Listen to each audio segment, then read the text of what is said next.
നിങ്ങളുടെ newborn ബേബിയെ mediclaim policy എപ്പോൾ ചേർക്കണം, എങ്ങനെ ചേർക്കണം, എന്തെല്ലാം രേഖകൾ വേണം, ഇതെല്ലാം അറിയുവാൻ ഈ വീഡിയോയിൽ വിശദീകരിക്കുന്നതാണ്.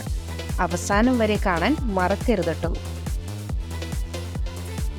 പലരുടെയും ഒരു തെറ്റിദ്ധാരണയാണ് കുഞ്ഞ് ജനിച്ചാലുടനെ തന്നെ ഇൻഷുറൻസിൽ ഓട്ടോമാറ്റിക്കലി ആഡ് ആകുമെന്നുള്ളത്. എന്നാൽ അതങ്ങനെയല്ല. പല ഇൻഷുറൻസ് പ്ലാനുകളിലും അനുസരിച്ചിരിക്കും ന്യൂബോൺ ബേബിയുടെ കവറേജ് വരുന്നത്. ഡേ 1 മുതൽ കവറേജ് തുടങ്ങി 90 ദിവസം കഴിഞ്ഞിട്ട് കവറേജ് വരുന്ന പോളിസികളാണ് നമുക്ക് മാർക്കറ്റിൽ അവൈലബിൾ ആയിട്ട് ഉള്ളത്. പ്രത്യേകമായിട്ട് ഓർക്കേണ്ടത്, റിന്യൂവൽ ഡേറ്റ് വരെ നാം കാത്തു നിൽക്കരുത്.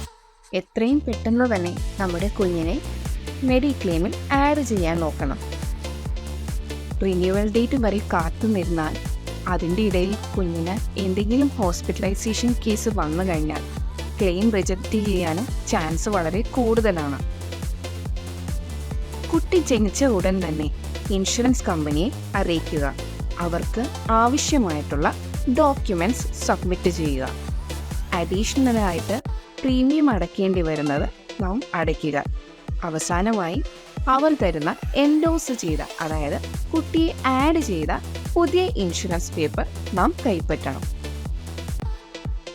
ഏതൊക്കെ ഡോക്യുമെൻറ്റ്സ് ആണ് ന്യൂബോൺ ബേബിയെ മെഡിക്ലെയിമിൽ ആഡ് ചെയ്യുമ്പോൾ ആവശ്യമുള്ളതെന്ന് നമുക്ക് നോക്കാം. പാരൻസിൻ്റെ മെയിൻ ഇൻഷുറൻസ് കോപ്പി, ഇൻഷുറൻസ് കമ്പനിക്ക് ഒരു റിക്വസ്റ്റ് ലെറ്റർ, കുഞ്ഞിൻ്റെ ജനന സർട്ടിഫിക്കറ്റ്, കുഞ്ഞിൻ്റെ passport size photo, hospital discharge summary. ഈ രേഖകളാണ് സാധാരണയായി insurance company newborn baby addition വേണ്ടി ചോദിക്കാറുള്ളത്. കൂടുതൽ രേഖകൾ ആവശ്യപ്പെട്ടാൽ നമുക്ക് അത് സബ്മിറ്റ് ചെയ്യേണ്ടി വരും. അപേക്ഷ നൽകാൻ ഏറെ വൈകരുത്.